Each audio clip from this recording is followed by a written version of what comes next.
Now I'm Lady Nika in with Wednesday night's episode of If Loving You Is Wrong. It's season 3, episode 11, The Porch Light. And we open up with Natalie, Esperanza, and Marcy looking at that pic Esperanza had taken of Eddie when he was in that compromising position. And they laughing it up. And, Essie saying she might even post it, I guess, the social media child.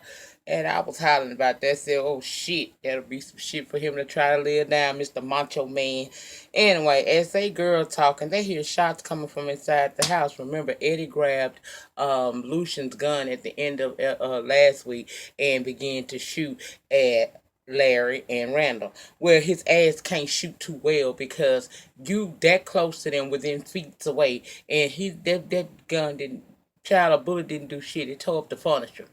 And it didn't do too much for furniture tearing up because he was right back on that very furniture later on in the episode. So, child, he didn't do nothing. Lucien got the gun back from him, and he decided he gonna go and leave. But Larry talking about he a wild one, making fun like he like it. Eddie say he gonna kill him. Larry told Eddie, he was gonna break him, and him and Randall made jokes about his peen size, basically, just picking at him. And Eddie was pissed, child. He told him it's gonna be greater later, bitch. Believe that. He leaves, and he told Randall, I got you first, bitch. And you can let your wife know you'll be in a pine box by the weekend. I said, child, y'all better take some of that shit serious because it ain't wrapped too tight up here. Now, Steven shows up on a motorcycle an hour and a half later after Lucien called him, talking about he coming to check on him. But Lucien said he was cool, and then he and Esperanza face asking if he missed it because I guess word had gotten around, which later on in this very scene we find out that everybody down at the station know about what happened, and he want to see the pictures. And at first she was acting like she wasn't gonna show them pictures, but child, she wound up showing them damn pictures, and him and her had them a good kiki off of him being into this S&M. Now he did ask her, is this what he been doing? Is he into this type of thing? And she was like, not that I know of. But let's go back in time. Do y'all remember when Miss Louise had got knocked upside her motherfucking head by Rust and them? And the police came and they was all around the house. Do y'all remember uh, Eddie and Stevens having a real strange conversation? Do y'all remember when they had that discussion where they was saying, and the captain was involved in it too? The way that conversation was going is if every now and again they dips into each other's pond or at least another man's pond. It went so far as to say one of them cross dressed, saying what they be, having on. Do y'all remember that? If y'all do, drop down in the panic. I swear I remember that. So it makes me wonder where we going with this, because if that's the case, Stevens is a part of this. Captain was a part of this. Whatever this is they do, and so was Eddie. But now, fast forward, it's looking like maybe Eddie might be into it, but not them. And in this case, we know Eddie wasn't even into this with these guys. These guys got him drunk, and then they blindfolded him, and they bound and gagged him and got him in that position. Now, if he passed out, I don't know if they touched him, which apparently they did. Child, it's a hot mess. But I just found that weird because I remember when Stevens and Eddie was talking like they was in cahoots with each other, and they said the captain was too, and they was like, insinuating that possibly some other shit be going on with them, all three of their asses. So I don't know, but you got Stevens there, and child, he see the picture, he think it's real funny, he getting his kiki on, and she said she was getting ready to head home, so he want to know, can he come by? And she told him, no, it's midnight, it's late. She's saying no, and he said, well, how about this? How about I pass by, and if the porch light on, then I will stop. She said, no, because my porch light always on. And she left him there and only to get in her car. See, this was stupid. She get in her car. Now, he's standing he's sitting on his motorcycle a few feet away. Here's the car. Anybody that wanted to see what they were doing, it didn't take a rocket scientist to figure out both of these motherfuckers is on their phone. And he's so enamored by Esperanza. He started looking over there at her with this look on his face, and basically she telling him, don't act like that in front of nobody, don't show no body language, because she don't want nobody in none of her business. And I said, well, you know what? For you to be one of the nosiest bitches on this show, you sure don't want nobody in your business, huh? You don't want nobody in your business, but you sure ran over there to Natalie house when you had laid up with him and Eddie bust in there and had y'all both shook. Girl, I can't stand Esperanza. She ain't no true friend to nobody, and she too opinionated to be a bad friend. Girl, I ain't got time for her. She don't want nobody in her business. She don't want to draw suspicion to herself. Girl, and you stay in somebody's business anyway. Then she said her porch light was gonna be on. So he asked her, well, does that mean that I can come on through? Child, she just drove away because she know he coming. Ian tells Lucien he can't represent Kelly because it's a conflict of interest. Lucien asks how much does he know about Larry? Well, he said, well, I've been working for him for about 15 years, I know quite a bit. So Lucien asked, was Larry into S&M? And Ian kind of smiled a little bit, said, I may have heard something here and there throughout the years. Larry and his wife throw some wild parties from what we learned. Ian asked why, and Lucien ain't want to tell him at first, but he ended up telling him that Larry had this bad cop, which would be Eddie, over there to Randall's house in a S&M hole, and it probably ain't gonna go away as easily because this cop is a really bad cop and he has an ego. He ain't gonna let that go.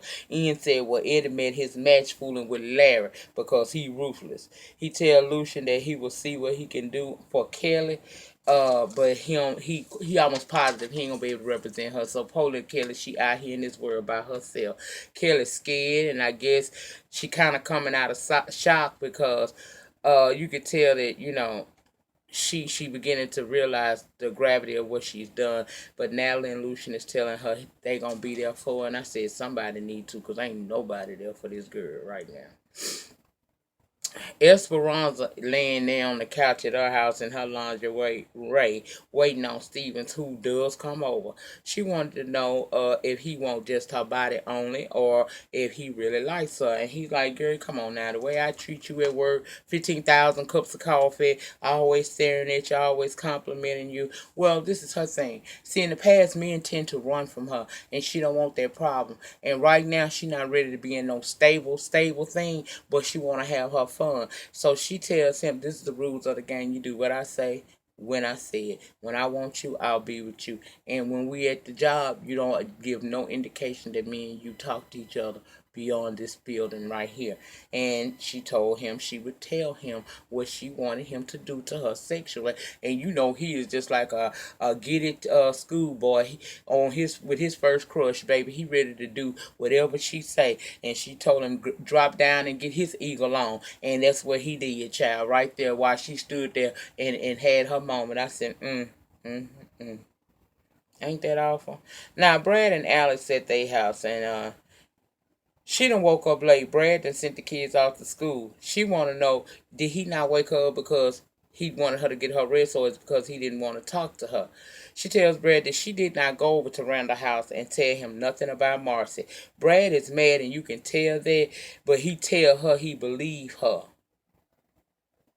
that she didn't tell it. And then he decides he don't want to even sit in the kitchen with her while she have her breakfast or coffee, because he going to go sit outside and wait for Marcy to come back with his car.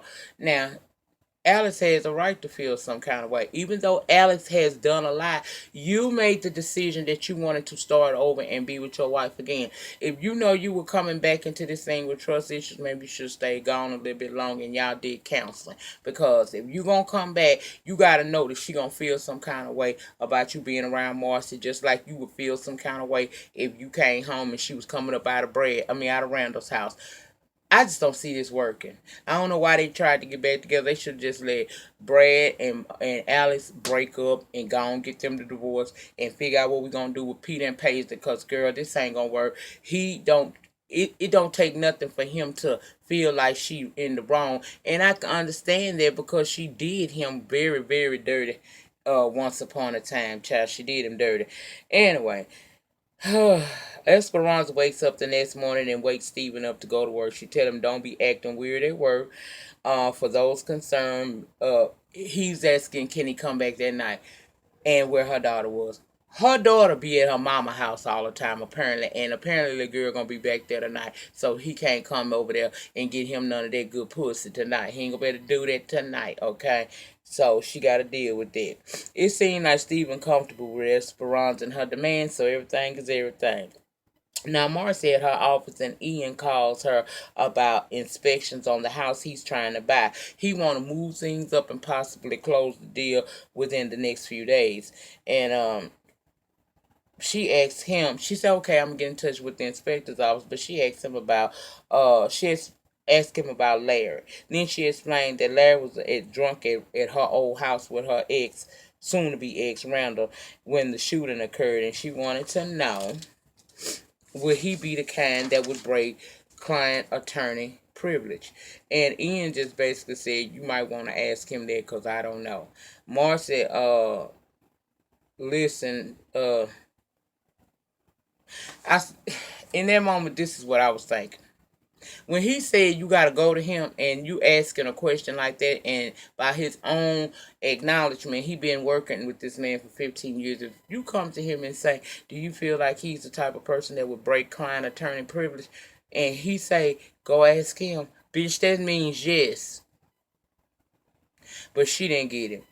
Now, Larry and Randall knocked back out at his house on them couches when the phone rang, and it's Larry's phone. I didn't know who phone was ringing at first, but Randall wakes up and he picks it up, and instead of when he picked it up, he didn't say nothing. Her dumb ass gonna say, I know you didn't tell Randall about the pregnancy. Randall then says, so you are pregnant. So she realizes him and she hang up like he wasn't going to call her back. He called her back and she answered with a silly ass. He mad because she pregnant for Brad. At least that's the story she telling. He said he hoped that she can carry the baby with her body and all. And I took that as somewhat of a threat, but it might not have been a threat. Sound like to me he was saying that he'll do something to her opposed to, girl, you've had problems in the past carrying your child. Maybe this time you ain't going to be able to do it as well. But I swear, considering who it's coming from, that sounded like a threat of bodily harm. I could be wrong though. He mad as hell with her. She just hung up on him. And so he wakes up. He wakes all the way up fully. Look over there at Larry. He realized, bitch, you done lied to me. You done lied to me. So he go get a bucket of water and dash it on Larry and tell him to get what we like to call the fuck out of my house. And he left. Now in his car he calls Marcy and tries to lie and say that he didn't tell Randall that she was pregnant. She already know he only person that could have did it because now it's clear that it wasn't Alex. So she tell him she ain't buying this shit and she fired him right then. Now Brad is sitting on the porch minding his own damn business when out comes Randall over there messing with Brad talking about so you did it, huh? He said Marcy pregnant with your baby. Brad said yes, and he asked him, did Alex tell him? He said yes. Brad said, what time? He didn't know what time to say. He just said Brad wasn't there, and Alex came over and told him that Marcy was pregnant for her husband, and that she couldn't deal with it, so she wanted to get back with Randall. And that's when Brad knew then he was lying. I said, child. Brad said, you lying, Randall. Randall said, ask her. He said, I wouldn't even give you the satisfaction. He told him to get away from him. He kept standing there talking about this is public, this is the public domain, this is sidewalk. Brad said, I'm really getting tired of you, Randall. I'm really getting tired of you. You think that latter situation was something. It's the next time it's gonna be something worse. So Randall said, so that bitch really having your baby. And Brad told him, what you didn't hear the first time. Yes, she is. Brad said he was there, He told him to wait there a minute. If you wait here a minute, she'll be here in a second. She coming to pick me up. And Randall said, in what? So they let Brad know that Randall did mess with Marcy's car, put the sugar in her tank. He didn't deny nor confirm it though. Brad called Randall immature. Randall said, yeah, he's not done with this, not yet. And he walked away. That's his little threat, his little threat. Forgetting that his ass was in a fucking box for a whole seat. Okay, girl. Anyway, child Natalie tired. She went to bed very late and didn't get up to get the kids out. So when Lucien wake up, she thinking she still got time to get them kids off to school and make a little coffee before Kelly had to get ready to go down there and basically give her statement and be charged and turn herself in. That's what she really finna do. Child, he ain't got to do all this. She ain't got to do all that because she got a man, baby. She got a man at home. He done sent them kids off to school and let her got her own little rest. He told her, why don't you get you some more rest? I'm going to take Kelly on down and see what can happen. Okay? He also tell her, we're going to have a problem here because Ian can't represent her because his firm represents Travis's family and their church. Child, so they gonna have to try to find her a new damn lawyer. I say, ain't that some awful shit? Lucien said they'll find her another lawyer. And he also tells Kelly, Natalie, she broke. Natalie did know about that. Natalie goes out to tell Kelly bye. Kelly seemed like she back in her right head, but she's scared. She asking how is Travis. He said Lucien said, I don't know, but I can find out for you. Then she asked, she said her lawyer hadn't been calling. He said we'll find that person too. So they ready to go, and she asked, like I said, is he gonna really call to make sure Ian down there because she's scared. He told her don't worry about nothing. They're gonna handle this one step at a time, and him and Natalie will be there as support for her. Now at Larry's office, he's sitting there with a hangover, and Ian comes in. Ian tells them they got a problem. He says Travis Kane was shot last night, and his parents want to hold a conference today at noon. Child, he tell Larry that the ex-girlfriend shot him in, and that at one point he was representing her until he found out who the accuser was, and Larry just basically said it's easy fix, just quit. You know what I'm saying? Now Ian said, look, but it's some shit that the investigators found out. He found out that, and the evidence proves that Travis is the stalker. Travis' GPS shows that he went past Kelly's house 46 times in one damn day. He hacked into a computer, and that's how, and he hacked into a computer, pretended to be her husband, and that's how he was able to secure them loans and tear her credit up like he did. Now, Larry is about the money. He said her parents pay us millions of dollars. This is my firm. Even though you're a partner, I'm the senior partner. And you need to remember that. What we gonna do is bury this information. And Ian is like, but that's an innocent woman. He said, like we ever cared about that in the past. So, because of that, he's willing to, because he get the millions and they family is very prominent in the area, he don't give a fuck about Kelly being innocent. Whatever all the evidence that proves that this man was actually stalking her, he wants Ian to do away with it. I got a feeling this shit ain't gonna work. Now Lucien take Kelly into the interrogation room and she's scared as hell. But he tell her, he said, look, your lawyer will come, but I'm telling you now, if they come in here trying to talk to you, don't you say shit. You tell them that you do not want to talk until your lawyer is present. So when that damn officer came in there and got ready to have a conversation with her, that detective, she basically told his ass, look, I ain't talking unless I got my lawyer presence. He said, oh, okay. Well, if that's the case, Kelly, I forgot her damn last name. You are under arrest for the first degree or second degree murder of Travis Kane. That's when she found out Travis was dead, because remember, up until now, she didn't think he was dead because he still had a pulse. But Travis is gone, child, and look like Kelly gonna have to fight for her right to party, honey. But that was all of If Loving You Is Wrong, this past Wednesday's episode. Again, I'm sorry I was late with this, but y'all know this was Jalen week, and we did it up real good for him. And so I should be back on track next week, which even though I got to school and I got to go to work, I still will be able to do better. If I left anything out that you feel is pertinent to this review or something you just want to talk about, feel free to get in the panty and we can continue the conversation down there. Also, y'all tell me, do y'all remember when after Rust and them brushed up in there and fucked up Miss Louise, Stevens and Eddie was having a conversation when they were supposedly in cahoots together. And didn't that conversation come across like they all dip in the boy pussy sometime? And Eddie cross dresses? Or was it Captain that cross dressed? I know they come. I ain't crazy. Y'all let me know. Those people, my day one, if loving you is wrong, people, let me know if that's what, if I'm remembering right. I could go through my playlist, but I don't feel like watching all them damn videos again just to figure out if what I'm saying is true. Y'all let me know, okay? Y'all have a good night, and I will see you guys. Did I do the ending? The depth of my struggle will determine the height of my success. In the meantime, in between time, please rate, comment, subscribe, and share this video wherever it is you share videos. Get in the panty and please keep me up to date on what I'm talking about right here, because I swear I remember that, y'all. This bothered me. Anyway, I'll talk with y'all again. I got another video to do. Somebody asked me to talk about this shit about Toya and resume quitting goddamn loving growing up hip hop ATL, and rapper Fredo Santana died of an overdose, complications of lean. I'm gonna talk about that in just a minute. Y'all have a good one. Peace.